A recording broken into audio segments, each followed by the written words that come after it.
In this video, we are going to continue talking about the concepts of Chapter 2. We have observed so far that depending on the instruments that we have, there may be a different series of digits that we actually show for measurements. And in the laboratory, instruments have different resolutions and significant figures. Resolution is the quality to which an instrument can be read. And we can observe before that some instruments give you different digits depending on the known digits. And then after that, you can write estimated digits.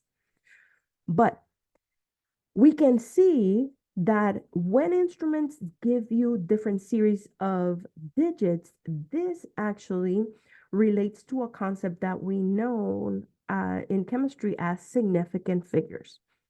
Significant figures doesn't specifically pertain to saying, oh, these numbers are important or unimportant.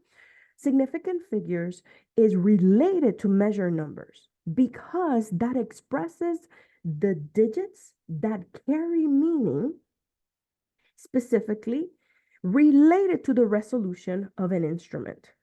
So, to give you an example about the concept of resolution, in the images that we have in the bottom of the slides, we can see two different instruments that are utilized in the laboratory in order to measure mass. Each of these instruments has the same object because this is a standard object in order to determine mass. We can observe when we look at them closely, and I'm going to focus on the image on the right first, that this object, which sometimes is a little bit hard to see, but it's this silver object that we see here. When I utilize a top loading balance in order to measure its mass, because of the numbers that I see on the screen, I see that that object actually weighs, or I should say its mass is specifically 50.0. The units is G, and G specifically is the unit for mass,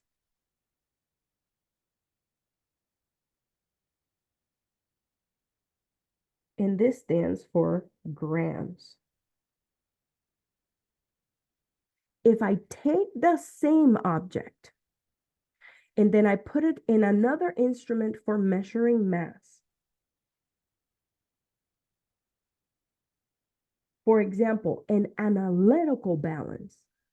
In an analytical balance, we can see that the same object, you can see it here. When we look at its mass in an analytical balance, we see more digits.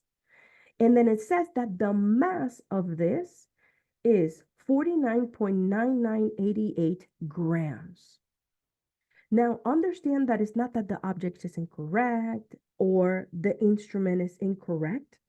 What we are illustrating here is that in the laboratory, we're going to see different instruments that are going to give you different measure numbers because these significant figures that relate to the resolution are going to be shown depending on what the instrument can illustrate in terms of its digits or measure numbers.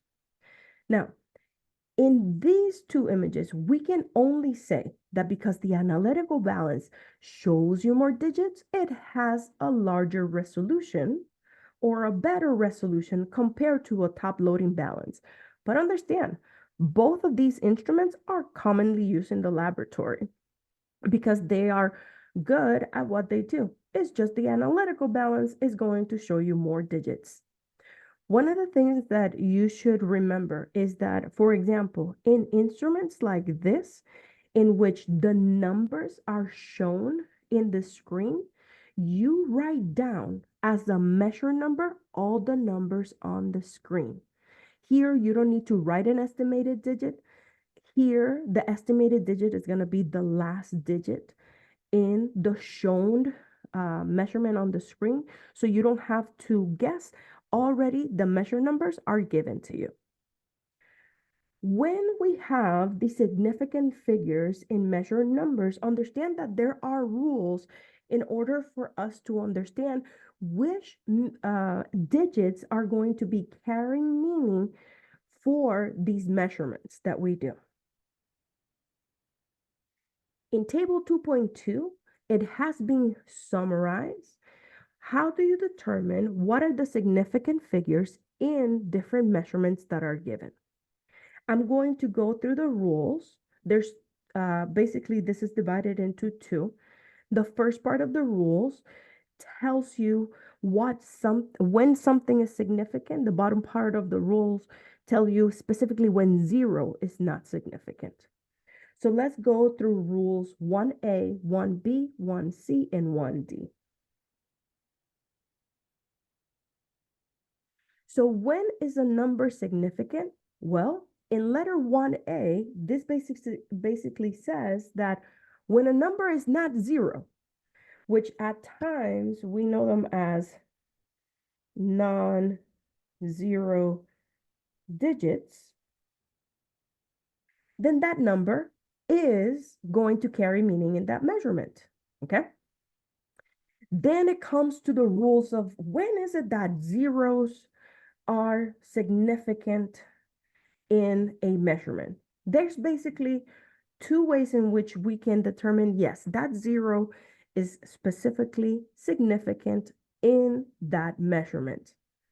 In rule 1B, it states that if the zero is in between two non-zero digits, then that means that that zero is a significant number.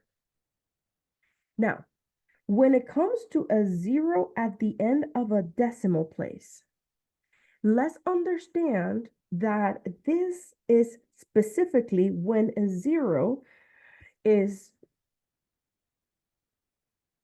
after the first non-zero digit.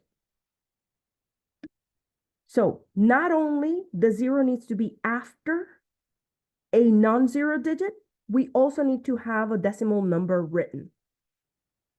So we can see that in the examples that we have in this table, a measurement that is 50 decimal place, that has two numbers that carry meaning.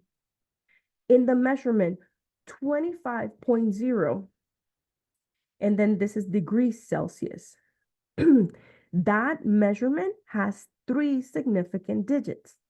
In the measurement 16.0 G, which means grams, that measurement has four significant figures. And we can see that on each of these examples, number one, the zero is after the first written non-zero digit, and there is a decimal place that it is written.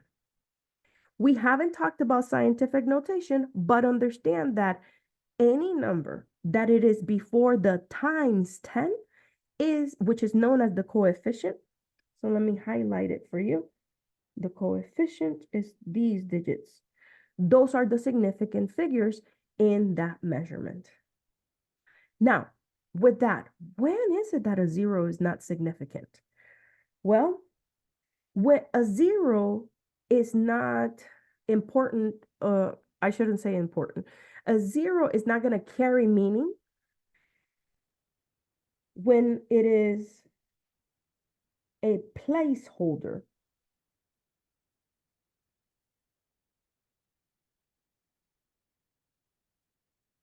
When a zero is a placeholder, it means that we utilize it in order to denote that we have small numbers, like you see in 2A, or you have a large number, like we see in 2B. Why is it that these zeros are not significant? Well, because we can observe in 2A that those zeros are before the first written non-zero digit. And in the measurement 0.004s, which means seconds, that basically says that, well, those zeros are telling you that you have a small number. So those are just placeholders telling you that you have a small number. Same with 0.075 centimeters. That's why you can see that in the first measurement, this only have one digit that carries meaning. And in the bottom measurement, you only have two digits that carry meaning. In large numbers, those zeros are placed after the non-zero digits. But because there's no written decimal place,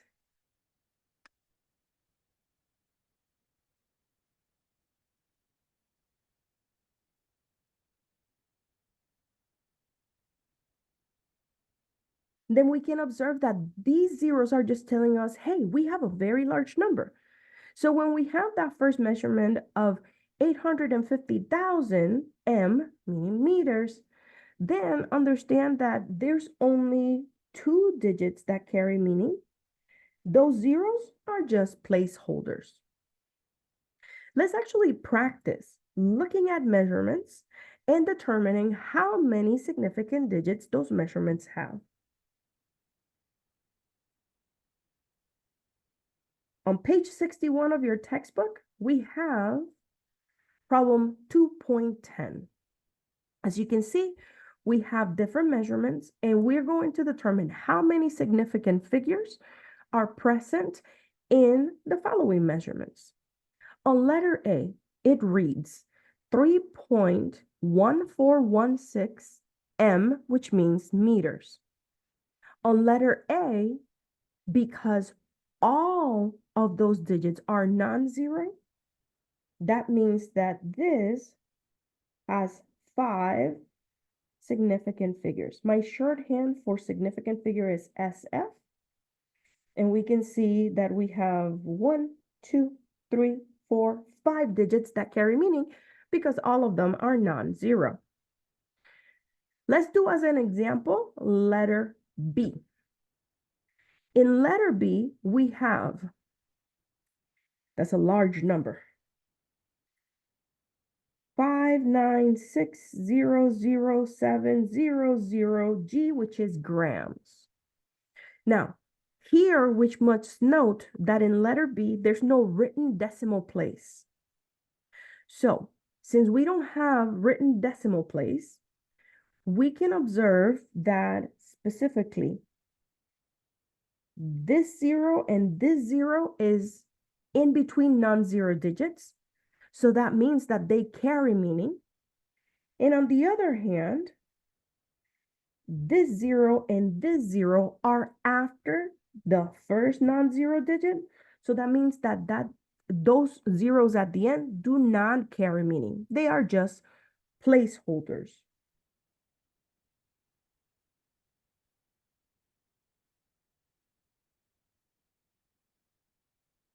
So with that, when we're trying to determine how many sig figs are present in this measurement, we can see that there is 1, 2, 3, 4, 5, 6 significant figures in this number. At this time, please practice with letter C, followed by letter D.